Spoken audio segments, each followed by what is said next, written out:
दुर्गा माता कलयुग की जागृत देवी हैं और अपने भक्तों पर बहुत ही जल्दी प्रसन्न हो जाती हैं, क्योंकि माँ अपना ममता, अपना प्यार अपने भक्तों पर उड़ेलना चाहती हैं।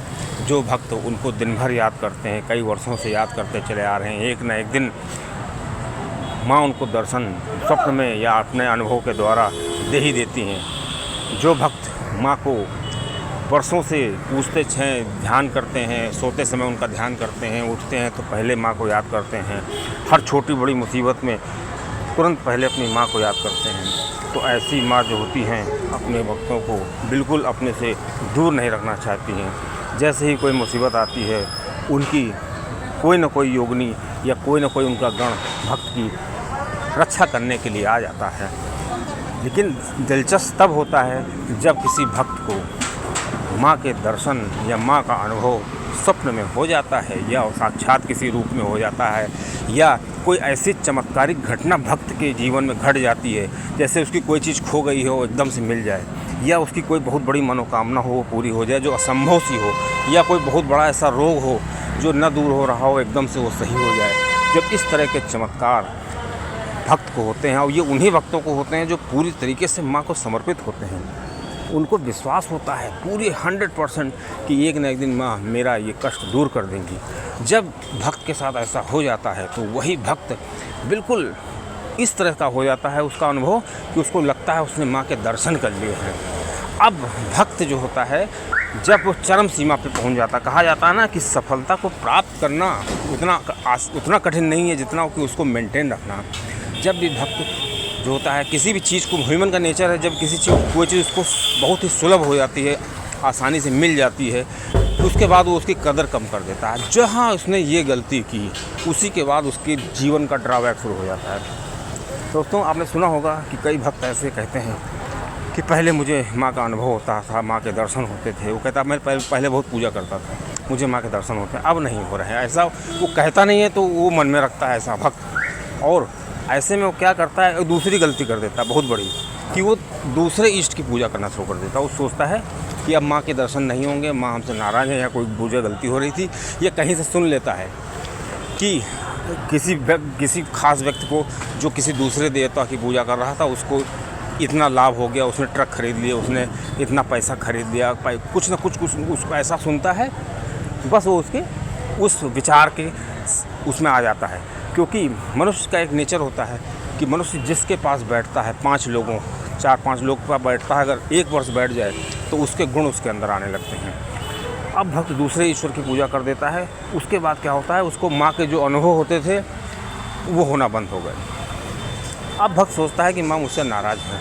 अब दोस्तों, आपको हम इस वीडियो में बताना चाहते हैं कि अगर किसी व्यक्ति को, जिसको पहले माँ के अनुभव या दर्शन होते थे और अब नहीं हो रहे हैं, तो उस भक्त को क्या करना चाहिए और इसको क्या समझना चाहिए, और पुनः दर्शन हो उसके लिए क्या करना चाहिए, और अगर दर्शन नहीं हो रहे हैं तो भक्त को क्या समझना चाहिए। दोस्तों, ऐसी रोचक जानकारी के लिए आप major tips signal channel subscribe कर सकते हैं, वीडियो को शेयर कर सकते हैं। दोस्तों, आपको बता दें कि अगर माँ के स्वप्न में दर्शन नहीं हो रहे हैं तो उसके कई कारण हो सकते हैं। पहला कारण हो सकता है कि भक्त पूजा पाठ तो करता है, लेकिन स्वप्न में दर्शन के बाद उसको क्या होता है कि वो बहुत हल्के में ले, माँ को महत्व नहीं देता, माँ को लगता है कि मुझे महत्व नहीं दे रहा। और एक चीज़ और भी समझ लेनी चाहिए कि माँ मनुष्य के नेचर की नहीं है कि वो ज़रा सी आप उनको ना याद करें तो वो आपको भूल जाएं, ऐसा नहीं है। लेकिन होता क्या है कि माँ और भक्त के बीच में जब कोई नकारात्मक शक्ति आ जाती है, जैसा कोई कृत आपका आ जाता है जो आपने भूल चूक में किया है या जानबूझ के किया है, और वो माँ को नहीं अच्छा लगता है, या माँ के जो रूल्स रेगुलेशंस हैं उनको वो उस पर खरा नहीं उतरता है, तो जब कोई आपका कृत जो माँ के रूल रेगुलेशन के अकॉर्डिंग नहीं होगा, तो माँ को तो दूर बात की बात है, उसके पहले ही उनकी जो योगनियाँ, उनकी जो और शक्तियाँ हैं वहाँ नकारात्मक रोक लगा देती, बैन लगा देती हैं।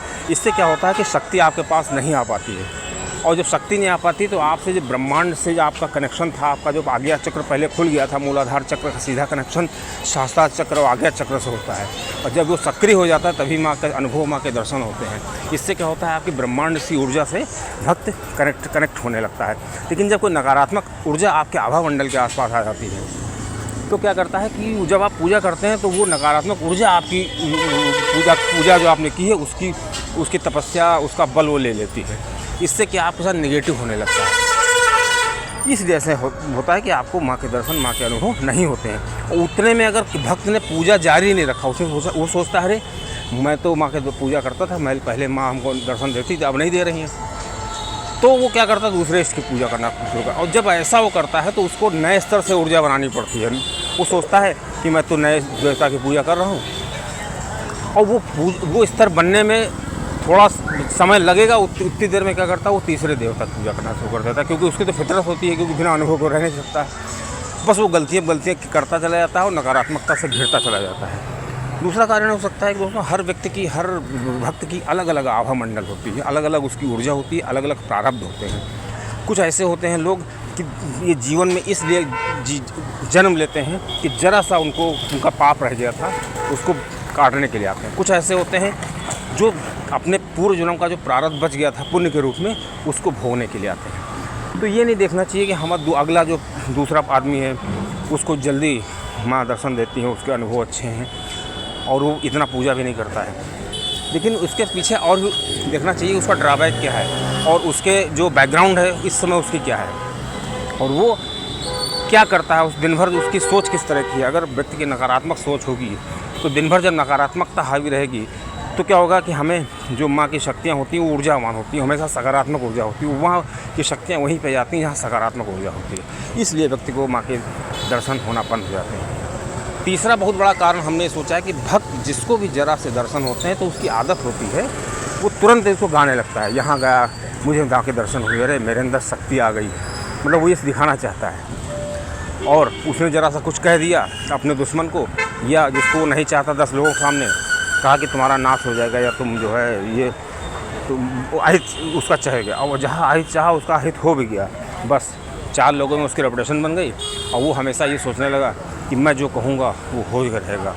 अब उसके बाद क्या होता है, जब उसके अंदर घमंड आता है तुरंत माँ उससे दूर होने लगती हैं। दोस्तों इस प्रकार हमको ये समझ लेना चाहिए, कभी भी हमको अगर स्वप्न में दर्शन होते हैं तो हमें किसी से भी नहीं बताना है, यहाँ तक कि अपने आप से भी नहीं बताना है, क्योंकि ये बहुत ही आश्चर्यजनक और बहुत ही गूढ़ चीज़ होती है। माँ के दर्शन होना, माँ का अनुभव होना बहुत ही गूढ़ चीज़ है। जो भक्त अपने इस बताने वाले क्रम को जारी रखते हैं उनको फिर दोबारा कभी माँ के दर्शन नहीं होते हैं। दोस्तों तीसरा कारण ये हो सकता है, अगर माँ को दर्शन नहीं हो रहे हैं भक्त को, तो ये समझना चाहिए कि जैसे बच्चा पेट के अंदर होता है तो माँ उसको प्यार करती है उतना ही जैसा वो पेट के बाहर होता है। उसी प्रकार जब भक्त को माँ के दर्शन होने लगते हैं, माँ का अनुभव होने लगता है, तो इस तरीके से वो माँ की ऊर्जा और भक्त की ऊर्जा लगभग एक हो जाती है। तो पहले क्या होता था कि माँ को आना पड़ता था अपने भक्त को दर्शन देने के लिए, अपने अनुभव देने के लिए। लेकिन जब भक्त को बार बार दर्शन होते हैं तो एक ऐसी अवस्था आती है कि भक्त की ऊर्जा और माँ की ऊर्जा एक हो जाती है। तो इस समय वो हमेशा माँ के दर्शन कर सकता है, या समझ लीजिए उसको ये मानना चाहिए कि माँ हमारे पास हमेशा है। उसको ऐसा सोचना चाहिए, नकारात्मक नहीं सोचना चाहिए।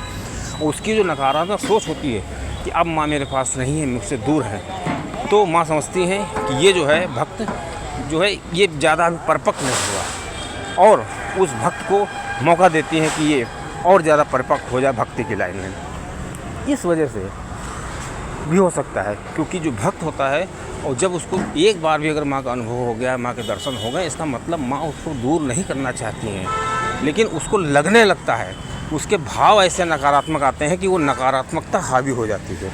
इस प्रकार ये समझना चाहिए कि जैसे बालक बड़ा होता है तब भी माँ उसको प्यार करती है, छोटा होता है तब भी प्यार करती है, वो पेट में होता है तब भी उसको प्यार करती है। तो माँ का प्यार उसी तरह से होता है। लेकिन जब वो पेट में ही है, मतलब माँ की ऊर्जा उसकी ऊर्जा मिली हुई है, तो माँ को इस चीज़ को रिप्रेजेंट नहीं करना पड़ता है, उसको प्रेजेंटेशन नहीं देना पड़ता कि देखो मैं तुमको अनुभव दे रही हूँ। केवल भक्त की सोच पे होता है, जैसा हमारा भाव होगा, जैसी हमारी सोच होती है, उसी प्रकार हमको दर्शन होने लगते हैं। इसलिए हमको ऐसा ही समझना चाहिए और कभी भी अपने इष्ट को बदलना नहीं चाहिए। जिस इष्ट की हम पूजा कर रहे हैं उसका एक आभा मंडल होता है, उसकी एक स्पेशल ऊर्जा होती है। अगर हम दूसरे भगवान को पूजा करने लगेंगे, अपना इष्ट बदल लेंगे, तो उसको नए सिरे से हमको मेंटेन करना पड़ेगा। और जो सबसे बड़ी चीज़ ये होती है कि जो पुराने इष्ट होते हैं, जो हमारी माता होती हैं, उनको बुरा लग जाता है ये चीज़, उनका अपमान होता है एक तरीके से।